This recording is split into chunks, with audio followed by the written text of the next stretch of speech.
যে আজকের যে বিষয়, ভারত চীন কূটনীতির ছায়ায় বাংলাদেশ, ইউনূস পালাবে কোন পথে?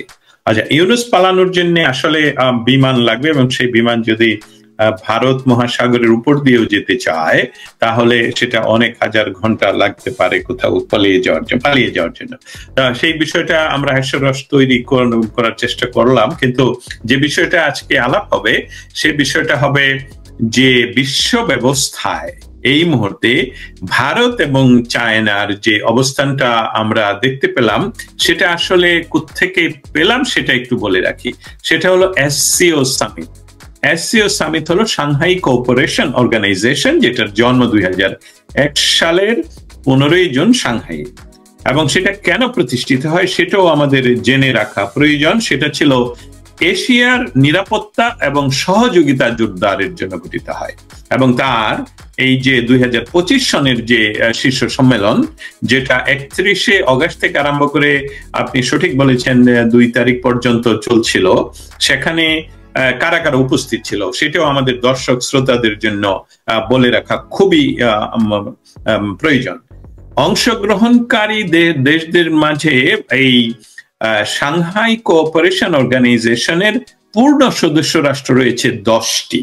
চীন, Russia, Bharat, Pakistan, Iran, Belarus, Kazakhstan, Kyrgyzstan, Tajikistan এবং উজবেকিস্তান। এই 10টি দেশ হলো এই সাংহাই কোঅপারেশনের অর্গানাইজেশনের স্থায়ী মেম্বার। তারপরে অবজারভার রয়েছে, তারপরে ডায়ালগ পার্টনার রয়েছে। অবজারভার হিসাবে এবার খুবই গুরুত্বপূর্ণ তুরস্ক সেখানে অংশগ্রহণ করেছে।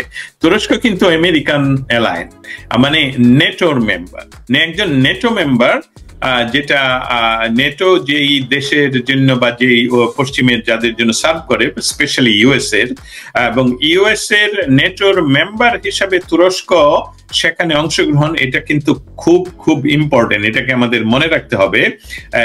আমরা ফিরে আসবো বাংলাদেশের বিষয়টা, কিন্তু আন্তর্জাতিক প্রেক্ষাপটটা একটু বুঝাতে হবে। আপু কথা শুনতে পাচ্ছি না, নাজনীন সুলতানা, আপনারা যারা আমাদের কথা শুনতে পাচ্ছেন যদি দয়া করে একটু লিখে জানান তাহলে ভালো হয়। কারণ তার সাথে সাথে আমি অনুরোধ করব বঙ্গকথার এই শুধু আজকের এই আলোচনা নয়, যে কোনো আলোচনায় আপনারা শেয়ার করলে ভবিষ্যতে বা যারা এখনো পর্যন্ত আগ্রহ নিয়ে বসে আছেন আমাদের কথা শোনার জন্য তাদের কাছে পৌঁছে যাবে। তবে এখন ফিরে যাই, তুরস্ক, মিশর, মালয়েশিয়া সহ এবং এমনকি কিউবা সেখানে যোগদান করে। আরেকটি বিষয় আপনাকে জানাই, সেটা আপনার জানার জন্য খুবই, মানে আপনার অর্থ হলো আমাদের শ্রোতা মণ্ডলীদের জানার জন্য খুবই বিশেষভাবে প্রযোজ্য। এই যেটা বলছিলাম, এসসিও সাংহাই কোঅপারেশন অর্গানাইজেশন একটি বিশেষ ব্যবস্থা তৈরি করে বা বিশেষ মঞ্চ তৈরি করে। সেই মঞ্চটা বিশেষভাবে আলাদা নয়, যে এই এসসিও সামিটে আমেরিকা দ্বারা অবরুদ্ধ রাষ্ট্রগুলোর মঞ্চ তৈরি হয়ে যায়। এটা কি ধরনের কথা হলো? কথাটা হলো যে আমেরিকা দ্বারা অবরুদ্ধ কান্ট্রিগুলো কি কি, যেমন উত্তর কোরিয়া, যেমন ইরান, যেমন মায়ানমার, যেমন এমনকি রাশিয়া, এই সমস্ত দেশ কিন্তু একটা প্ল্যাটফর্মে আসে। এই সমস্ত দেশ যেহেতু আমেরিকা দ্বারা অবরুদ্ধ, তাদের জন্য একটা প্ল্যাটফর্ম তৈরি করে দিল চায়না। যে চায়না আবার তার শক্তিমত্তা প্রদর্শনের জন্য, আপনি জানেন, আপনি নিজে উপস্থাপনায় বলেছেন যে অভূতপূর্ব একটি সামরিক মহড়া তারা প্রদর্শন করেছে। এই প্রদর্শনের অর্থ আমরা কূটনৈতিক ভাষায় বুঝি, আমরা সহজ বাংলায় বুঝি যে যেটা প্রদর্শন করা হয়েছে।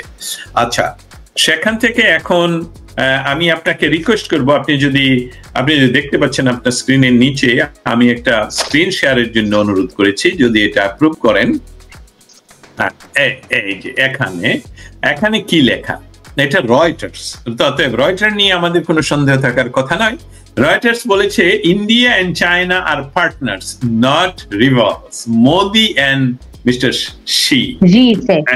হ্যাঁ, ওরা আমেরিকাতে ওরা শি বলে, আমি জানি না কেন, কিন্তু ওনার আচ্ছা, তাহলে এখন আপনি ইচ্ছা করলে এটা, এবং ছবিটাও দেখেন কত পরিষ্কার এবং কত উজ্জ্বল, এবং দুইজনের হাস্য।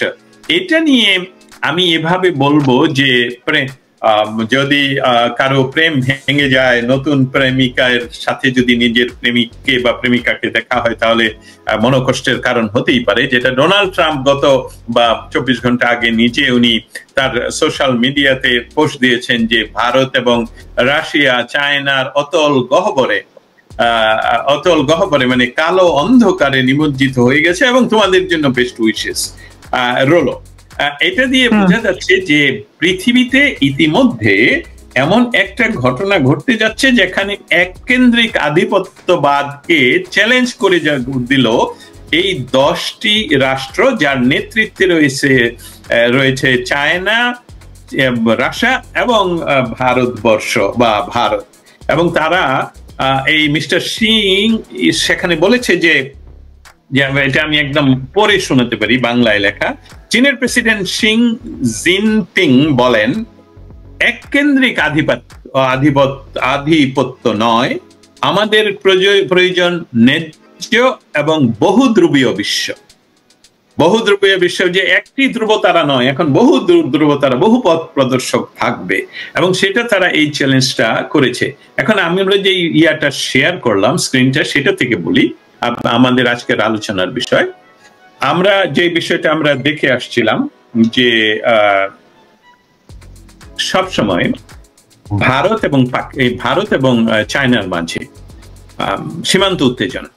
আমি এটার একটা প্রেক্ষাপট বলে রাখি যে চায়না যখন তিব্বত তাদের অধীনস্থ করে নেয় বা দখল করে নেয়, শব্দটা বলবো, আমরা জানি অরুণাচল প্রদেশ ঐতিহ্যগতভাবে তিব্বতের অংশ ছিল, কিন্তু সেটা এখন অন্য কোনো আলোচনায় আমরা ব্যাখ্যা করতে পারবো কিভাবে অরুণাচল প্রদেশ ভারতের অংশ হয়ে দাঁড়ালো। তো যেহেতু তিব্বতকে তারা দখল করে নেয়, তিব্বতকে চায়নার অংশ হিসাবে করা হয়, তখন চায়না সেদিন থেকে সবসময় এই অরুণাচল প্রদেশকে তিব্বতের অংশ হিসাবে, চাইনিজ প্রদেশ হিসাবেই তারা তাদের মানচিত্রে দেখায়। কিন্তু আজকের আলোচনার বিষয়টা হলো যে গত সপ্তাহে যে এসসিও সভাটা হয়ে গেল, এসসিও কে বলি সাংহাই কোঅপারেশন অর্গানাইজেশনের সভাটা হয়ে গেল, সেখানে বলছে যে দুজন বলছে, যেটা আমরা ইংলিশে পড়ে আসলাম, বাংলায় হলো মোদি ও শি জিনপিং বলেছেন প্রতিপক্ষ নয়, আমরা সহযোগী। এই বার্তায় সুর মেলান তারা উভয়ই, এবং সেই সাথে সাথে যে এই প্রতিপক্ষ নয় সহযোগীর কথার সাথে সাথে যে কাজগুলো করা হয়, সেখানে সীমান্তে তাদের সমস্ত কার্যক্রমকে শিথিল করা হবে। সীমান্তের ভারত চায়নার সীমান্তে যত ধরনের ডিসপিউট আছে সেটা তারা টেবিলে বসে আলাপ করবে এবং একে অপরকে সহযোগিতা করবে ক্রস বর্ডার উগ্রবাদ। আবারও বলি, ক্রস বর্ডার উগ্রবাদ যাতে সৃষ্টি না হতে পারে, এবং সেইটাই হলো সবচেয়ে ইম্পর্টেন্ট বিষয়। কারণ আজকের আলোচনায় যে বিষয়টা, আমরা যদি সাংহাই কোঅপারেশন অর্গানাইজেশনের আলাপ নিয়ে যাই তাহলে সেটা অন্য বিষয়, কিন্তু সাংহাই কোঅপারেশন অর্গানাইজেশনে যে পৃথিবীর যে শক্তিশালী 3টি দেশের নেতৃত্বে প্রায় 20টি দেশের প্রধানরা উপস্থিত ছিলেন, সেখান থেকে যে রেজাল্ট বের হয়ে আসলো যে ভারত এবং চায়নার বর্ডারের উত্তেজনা কমানোর জন্য তারা কমিটি পর্যন্ত তৈরি করে দিয়েছে, এবং সাথে সাথেই তারা এমন উত্তেজনা যেখানে তারা একজন আরেকজনের দিকে বন্দুক তাক করে বসেছিলেন, সেই সবগুলোকে তারা ইতিমধ্যে স্তীমিত করেছে। সীমান্তে শান্তির বার্তা মঞ্চ থেকে মোদি জানান সেনা প্রত্যাহার করা হয়েছে সেখান থেকে। সেনা প্রত্যাহারের পর শান্তি ও স্থিতিশীলতা ফিরিয়ে আনার জন্য তারা কূটনৈতিক ভাবে স্বাভাবিক পরিস্থিতি তৈরি করার চেষ্টা করছে সেখানে, এবং এটা ইতিমধ্যে বাংলাদেশের সকল পত্রিকা ইনক্লুডিং প্রথম আলো, দেশ, রূপান্তর সহ সকলে এই সংবাদটুকু প্রচার করেছে। যদিও বাংলাদেশ সরকার যদি বুঝতে পারতো যে এটা বাংলাদেশের এই অসাংবিধানিক সরকারের জন্য একটি অশনি সংকেত, তাহলে হয়তো তারা টুটি চেপে ধরতে হয়। তারা এতটুকু জ্ঞান রাখে না যে এখানে কি হচ্ছে, সেটা বুঝবে যখন আমাদের এই আলোচনার মাধ্যমে তারা টের পাবে যে ইয়েস, সামথিং ইজ কুকিং। এর অর্থ হলো যে আমি আবার পিছনে ফিরে যেতে চাই আপনাকে এটা আমাদের আলাপের মাঝে মানুষকে জানানোর জন্য, যে গত 2 মাস আগে ওয়াশিংটন ডিসিতে ভারতের পররাষ্ট্রমন্ত্রী ছিলেন উপস্থিত ছিলেন একটা মিটিং এ। সেই সংস্থার নাম হলো কোয়াড। কোয়াডের অংশ হলো, বা কোয়াড হলো আমেরিকার নেতৃত্বে আমেরিকা, ভারত, জাপান এবং অস্ট্রেলিয়া, এবং এটাও নিরাপত্তা এবং অর্থনৈতিক সহযোগিতার একটি গুরুত্বপূর্ণ ফ্যাক্ট। সেখানে পররাষ্ট্রমন্ত্রী শঙ্কর উনি বলেছিলেন, এবং উনি বলার সময় ওনাদের দিকে এরকম ভাবে ফিরে বলেছিলেন যে আমরা ভারতেরা, মানে ভারতবর্ষ, তাদের ক্রস বর্ডার উগ্রবাদ, তাদের নিরাপত্তার জন্য যে কোনো অ্যাকশন নেওয়ার, পৃথিবীর যে কোনো জায়গায় অ্যাকশন নেওয়ার তাদের অধিকার তারা সংরক্ষণ করে, মানে তাদের অধিকার রয়েছে। এবং আমরা আশা করি, উনি বলেছেন, আমরা আশা করি কোয়াড মেম্বাররা, বলে এইভাবে তাকিয়ে কোয়াড মেম্বার 3 জন দাঁড়িয়ে আছেন, তাদেরকে লক্ষ্য করে বলবেন যে আমার কোয়াড মেম্বাররা এটা বুঝেন এবং এটা অনুধাবনে রাখবেন। তার কিছুদিনের মাঝেই আমরা লক্ষ্য করেছি যে ভারতের কাশ্মীরে যখন ইসলামী উগ্রবাদীরা টুরিস্টদেরকে হত্যা করে, বিনা আলোচনায় তার ভারত ডিসিশন নেয় যে এটা পাকিস্তানের ভিতর থেকে হয়েছে এবং পাকিস্তানকে আক্রমণ করে বসে। আমরা এটা ব্যস্ত জানি। পাকিস্তানের রয়েছে পারমাণবিক অস্ত্র, সেখানেও ভারত কিন্তু একেবারেই কোনো ধরনের সময় দেয়নি এবং কোনো ধরনের সংশয় প্রকাশ করেনি তাদের নিজেদের রাইটকে, যে তাদের উগ্রবাদ, তাদের দেশে উগ্রবাদ এবং তাদের ক্রস বর্ডার উগ্রবাদ, যেটা বাংলাদেশ থেকে আপনারা জানেন যখন বিএনপি ক্ষমতায় ছিল, তারেক জিয়ার ক্ষমতায় ছিল, তখন 10 ট্রাক অস্ত্র, অনুপ চেটিয়ার বিষয়টা আমরা জানি, এবং এই সকল বিষয় স্তীমিত হয়ে পড়েছিল গত 15 বছরে। শুধু ভারতের সহযোগিতা, বাংলাদেশের সহযোগিতায় নয়, এমনকি মার্কিন যুক্তরাষ্ট্রের সহযোগিতার, যার জন্য গত যে বাংলাদেশের সাংবিধানিক ভাবে যিনি প্রধানমন্ত্রী শেখ হাসিনা যাকে বাংলাদেশের সেনাবাহিনী পুশ করে ইন্ডিয়াতে দিয়ে এসেছেন, সেই নেত্রীর প্রশংসাও কিন্তু আমেরিকা করেছে, যে জিরো টলারেন্স নীতির মাধ্যমে বাংলাদেশ থেকে উগ্রবাদকে তারা একদম নিয়ন্ত্রণে নিয়ে এসেছিল। এখন যেই কথাটাই আমরা ফিরে আসতে চাই, যেটা আলোচনার মৌলিক বিষয়, যে চীন এবং ভারত, এই দুই শক্তির দুই অক্ষ যখন একত্রিতভাবে তাদের সমস্যা শেষ করে বলছে যে আমরা আমাদের এই অঞ্চলে কোনো ধরনের উগ্রবাদ, কোনো ধরনের সন্ত্রাসবাদ, কোনো ধরনের ফান্ডামেন্টালিজমকে আমরা বরদাস্ত করব না, তখন ডক্টর ইউনূস যে গত 12 মাসে ইতিমধ্যে অনেক সময়, আমি বলবো এটা কোনো তির্যক ভাবে বলছি না, অনেক সময় অনেক তথ্য যেসবগুলো আমরা বিশ্বাস করি বিভিন্ন জায়গা থেকে পরে মিথ্যা প্রমাণিত হয়, কিন্তু ডক্টর ইউনূস যে মৌলবাদীদের ইমাম, একদম ইমাম, কিন্তু উনি গতকালকেও এমন ভাবে বলেছেন যে একদম যে ইসলাম এবং গোড়া ইসলামের কথা কিন্তু গতকালকে বলেছেন। অথচ আমরা জানি, আমি ইতিমধ্যে বোধহয় 37 ইয়ার্স হবে যে আমি প্রবাসে, বা বিশেষ করে আমেরিকাতে, ইউরোপে, এবং আমি ডক্টর ইউনূসকে একজন আমি বলবো যে ধর্মীয় অনুশাসনের বাইরের মানুষ হিসাবে আমরা জানি। সেখানে উনি ধর্মীয় গোষ্ঠীকে বাংলাদেশে প্রতিষ্ঠিত শুধু করেননি, তাদের প্রধান হিসাবে কাজ করছেন, এবং সেটা ইতিমধ্যে প্রমাণিত। কারণ তার নেতৃত্বে বাংলাদেশের সকল ধরনের যারা জঙ্গি গোষ্ঠীর সাথে যুক্ত এবং জেলে ছিলেন তাদেরকে মুক্ত করে দেওয়া হয়েছে। আপনার স্ট্যাটাস দেখলাম, কিন্তু আপনার স্ট্যাটাস থেকে নয়, শুধু যে 21শে অগাস্টের গ্রেনেড হামলা মামলার সমস্ত আসামিদেরকে মুক্ত করে দিয়েছি, তার মানে এটা। এবং আমি দেখলাম হয়তো বা আপনি বা অন্য কেউ একটা স্ট্যাটাস দিয়েছেন যে ওই সনের 21শে অগাস্ট ছিল না, 20 অগাস্ট, 22, 23 মধ্যে 21 ছিল না। সো এই বিষয়গুলো আমরা সুস্পষ্টভাবে দেখতে পাচ্ছি যে ভারতের জন্য তারা এখানে, আপনি এটাও জানেন যে পাকিস্তানের উপ প্রধানমন্ত্রী বা পররাষ্ট্রমন্ত্রী উনি এসেছেন বাংলাদেশে, পাকিস্তান থেকে অনেকে আসছে, পাকিস্তান আমাদের মন পরিষ্কার করতে বলেছে। কল্পনা করা যায়,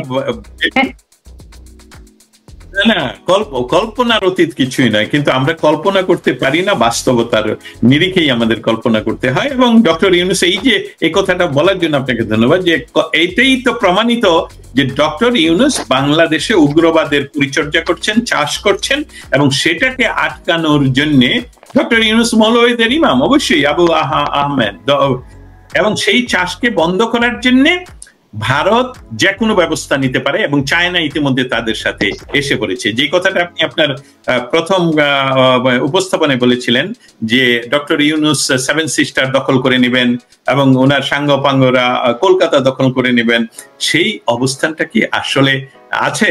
আমি এ বিষয়ে যদি আরো কোনো একবার সুযোগ পাই তাহলে বিস্তারিত বলবো। ধন্যবাদ আপনাকে। চমৎকার বলেছেন দাদা। যদিও আমাদের আজকের আলোচনার বাইরের বিষয়বস্তু মৌলবাদ উঠে এসেছে আমাদের আজকের আলোচনার মধ্যে, এবং উঠে এসেছে যে জঙ্গিবাদের আসলে এক ধরনের সর্দার এই ইউনূস।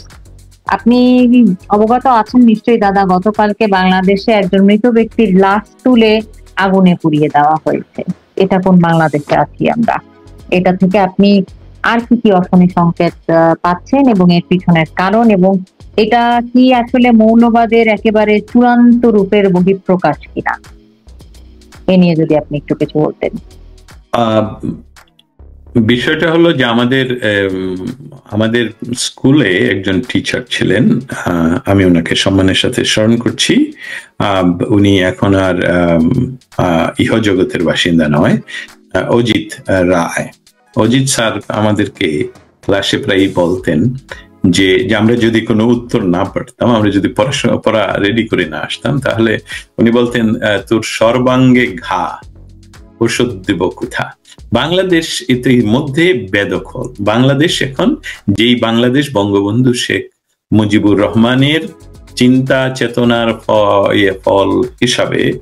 ফলস্বরূপ স্বাধীনতা লাভ করেছিল, যে চার স্তম্ভের উপর বাংলাদেশ শুধু মুসলমানের নয়, হিন্দুর নয়, বৌদ্ধের নয়, বাংলাদেশ বাঙালির, বাংলাদেশ আমাদের। সেই বাংলাদেশ গত 5ই অগস্ট মেটিকুলাসলি ডিজাইন করে এটাকে আসলে বেদখল করা হয়েছে। অতএব এই বাংলাদেশে তারপরেও কিছু কিছু মানুষেরা ডক্টর ইউনূসকে সাপোর্ট করেছিল এই অর্থে যে দেখা যাক না হয় কিনা, মানে ডক্টর কারণ যারা দীর্ঘকালীন ক্ষমতায় থাকার একটি বিষয়, একটি বিশেষ অবস্থায় তৈরি হয়, সেখানে সাধারণত অ্যান্টি এস্টাবলিশমেন্ট একটা মুভমেন্ট তৈরি হয়, যেটা স্বাভাবিক ছিল বাংলাদেশের পরিপ্রেক্ষিতে। কারণ প্রায় 16 বছরের উপরে শেখ হাসিনার নেতৃত্বে আওয়ামী লীগ ক্ষমতায় ছিল।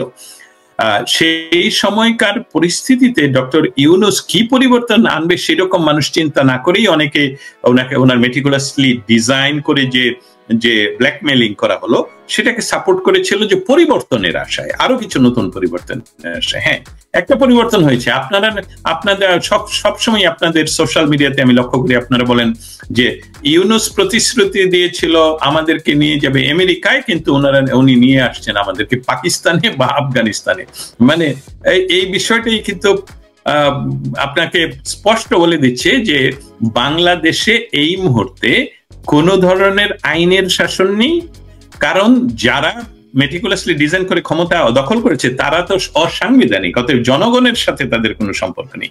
তাদের বিদেশি প্রভু, যে প্রভুরা নিজেরই বলছেন যে $29 মিলিয়ন শুধু 2 জনের একটা কোম্পানি কি দেওয়া হয়েছে বাংলাদেশের রেজিম চেঞ্জের, তাদের কাজ করার জন্য তারা এখানে বসেছে। অতএব সেখানে জনগণের কি হবে না হবে, কি ধরনের মানবাধিকার, সামাজিক অধিকার, প্রেস ফ্রিডম, বিচার ব্যবস্থা, সমস্ত কিছুই ধ্বংসের দ্বার প্রান্তে শব্দটা ব্যবহৃত করা আর ঠিক নয়, আমরা করছি না, এটা ধ্বংসপ্রাপ্ত। এখন বাংলাদেশ টোটালি ধ্বংসপ্রাপ্ত। সেখানে একজন মৃত ব্যক্তি, আপনি যে কোনো ধর্মের হন আর আপনি ধর্ম অবিশ্বাসী হন, আমরা যখন ছোট্ট একটি প্রাণীও মারা যায় তার প্রতিও আমরা সহানুভূতিশীল হই। আর মানুষ, আমরা সব ভাষায়, সব পৃথিবীর সকল ভাষাই বলে যে মানুষ হলো সর্বশ্রেষ্ঠ প্রাণী, কারণ আমরা বুদ্ধিমান এবং আমরা মৃত্যুর পর আমরা সৎকার করি, আমরা জাস্ট ফেলে দেই না। সেখানে এই উগ্রবাদ এমন চরম পর্যায়ে বাংলাদেশে, আমি এটা অন্য ভাষায় বলতে পারছি না, চরমের একদম লাস্ট পর্যায়ে আছে, যেখানে আমরা এখন সকালবেলা যখন শুনি যে লাশ কবর থেকে তুলে পুড়িয়ে দেওয়া হয়েছে, বিস্মিত হই না, আর বিস্মিত হয় না, বিস্মিত হয় না। কারণ ডক্টর ইউনূসের নেতৃত্বে বাংলাদেশ সম্পূর্ণভাবে এমন একটি ভাগাড়ে পরিণত হয়েছে যেখানে ইসলামের কথা বলা হচ্ছে না। ইসলাম শান্তির ধর্ম, ইসলামের মৌলিক বিষয় এবং ইসলামের সাথে রাজনীতির কোনো, ওই ইসলাম দ্বারা দেশ পরিচালিত হয় না, বা কোনো খ্রিস্টান ধর্ম দিয়ে দেশ পরিচালিত হয় না, কোনো ধর্ম দিয়ে দেশ পরিচালিত হয় না। ধর্ম পরিচালনা, দেশ পরিচালনা করা হয় ম্যানিফেস্টো দিয়ে বা রাজনৈতিক শক্তি দিয়ে, যারা আগেই ডিক্লেয়ার করে দেশটাকে কিভাবে তারা চালাবে। অতএব আমাদের দেশে একজন ব্যক্তির লাশকে তুলে পুড়িয়ে দেয়া, যত আমরা কষ্ট নিতে নিতে নিতে নিতে এখন আর আমরা বিস্মিত হই না, আমাদের আর কষ্ট হয় না। আমরা শুধু অপেক্ষা করছি, কি অপেক্ষা করছি, যে কত দ্রুততম সময়ে এই ইউনূসের তাসের ঘর ভেঙে পড়বে। কারণ আর যেহেতু বাংলাদেশের কোনো ধরনের তার সাপোর্টার নেই, সেই জন্যে আর সময়, আমি মনে করছি যে যারা বাংলাদেশের এই পরিবর্তনের জন্য অপেক্ষা করছেন তাদের জন্য এটা একটা সুসংবাদ দিতে পারি। ইউনূসের কালে যে ঘটনাগুলো প্রতিদিন ঘটছে, তাতে নিজেই সে নিজকে ক্ষয় করে নিয়ে যাচ্ছে এবং ক্ষয়ের প্রায় শেষ প্রান্তে। গত 72 ঘন্টায় বাংলাদেশে দেখা গিয়েছে যে যারা ডক্টর ইউনূস দ্বারা নিষিদ্ধ কার্যক্রম, নিষিদ্ধ বাংলাদেশ আওয়ামী লীগ এবং নিষিদ্ধ সংগঠন যুবলীগ, নিষিদ্ধ সংগঠন ছাত্রলীগ, তারা কিন্তু রাস্তায় হাজার হাজার মানুষ নিয়ে মিছিল করছে এবং ইউনূস সেটাকে ঠেকাতে পারছে না। অতএব দুঃখজনক ভাবে হলো সত্য, বাংলাদেশকে আমাদের আবার পুনরুদ্ধার করতে হবে, যাতে ভবিষ্যতে এই ধরনের, মধ্যযুগেও বোধহয় লাশ পুরানোর, আরেকজনের লাশ তুলে পুরানোর ঘটনা আমার জানা নেই। আমি স্বীকার করি, ইউরোপিয়ান ইতিহাস পড়েছি, ভারতবর্ষের ইতিহাস পড়েছি, চাইনিজ ইতিহাস পড়েছি, এমন আমেরিকান ইতিহাস, মধ্যযুগ থেকে পুরাণ যুগ এবং বর্তমান যুগের, কিন্তু আমার জানা মতে এরকম এই ধরনের প্রতিহিংসা বা রাজনৈতিক প্রতিহিংসার শিকার একটি মৃত লাশও হয়, এটা ইউনূস সরকারের সময় হয়েছে এবং এটা একটা ফলক হিসেবে থাকবে যে অনাদিকাল পর্যন্ত বাংলাদেশের ইতিহাস নিয়ে বাঙালিরা যখন পড়াশোনা করবে এবং পৃথিবীর বিভিন্ন দেশের বিভিন্ন বিশ্ববিদ্যালয়ে যেখানে বাংলাদেশের ইতিহাস নিয়ে ডক্টর ইউনূসের নাম সেখানে কালো অধ্যায় হিসেবেই লেখা থাকবে। ধন্যবাদ আপনাকে।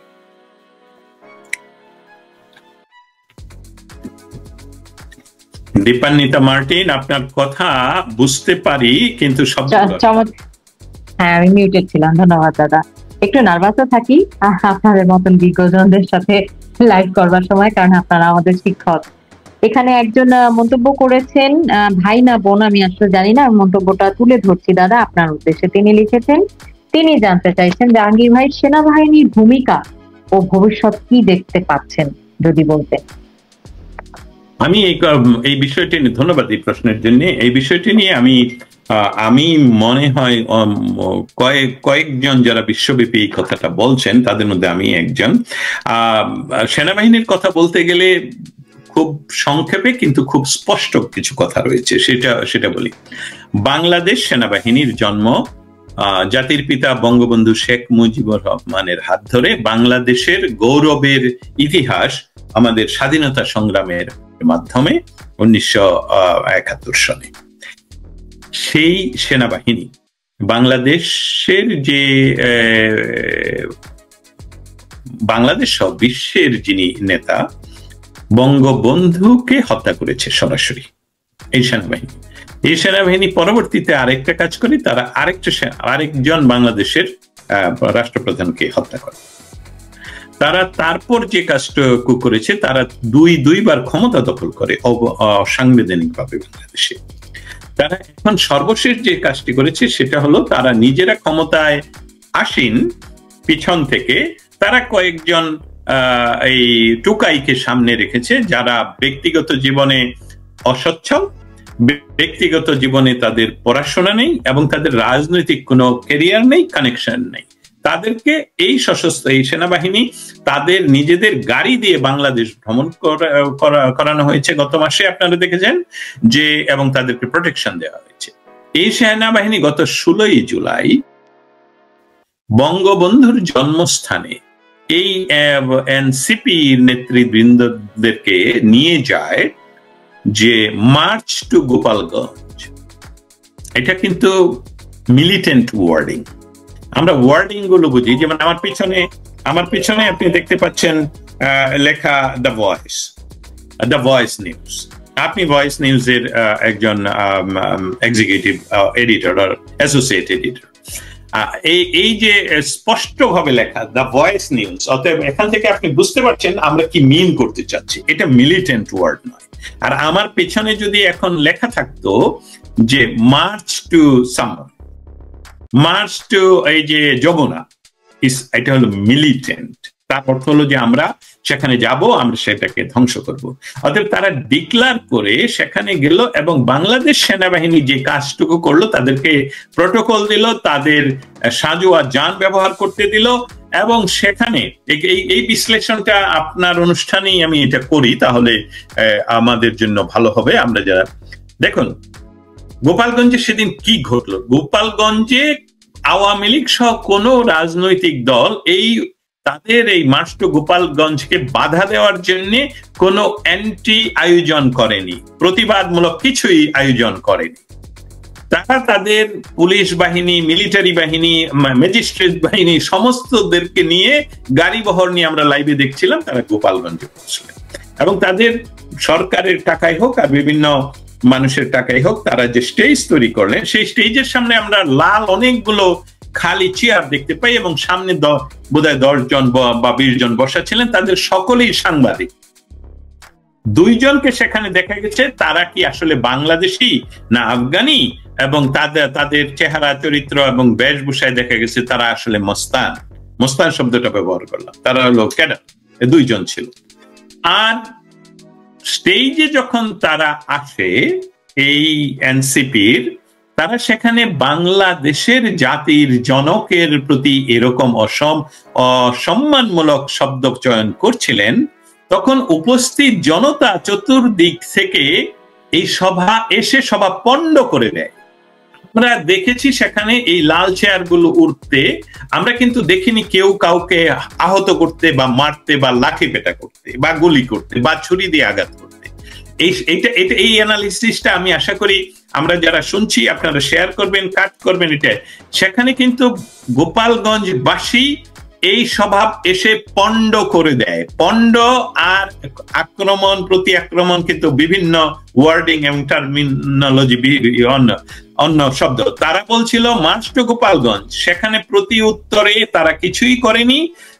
বাংলাদেশের জনগণ, বাংলাদেশের সিটিজেন, গোপালগঞ্জের সিটিজেন, তারা তাদের দেশকে রক্ষা করার জন্য যখন আমাদের জাতির পিতাকে অসম্মানমূলক কথা বলছিলেন, ঠিক তখনই তারা এই সভা পণ্ড করে দেয়। সেই সভাতে গোপালগঞ্জবাসী কিন্তু বাংলাদেশ সেনাবাহিনীর উপর আক্রমণ করেনি। আমি বাংলাদেশ সেনাবাহিনীর ওয়াকার সাহেবকে ফোন করেছিলাম, টেক্সট করেছিলাম, ইমেল করেছিলাম যে আপনার বাহিনী যে গোপালগঞ্জে সরাসরি on live, on camera, on video যে অর্ডার করছে যে সরাসরি বুকে গুলি করার জন্য, লাইভ বুলেট ইউজ করার জন্য, আপনি আমার চ্যালেঞ্জ গ্রহণ করুন। এখনো বলছি আপনি আমার চ্যালেঞ্জ গ্রহণ করুন, বা সশস্ত্র বাহিনী, সেনাবাহিনীকে বলছি আমার চ্যালেঞ্জ গ্রহণ করুন এবং প্রমাণ করুন যে সেখানে সেই দিন গোপালগঞ্জবাসী আপনাদের সেনাবাহিনীর উপর কোনো ধরনের আক্রমণ করেছিল।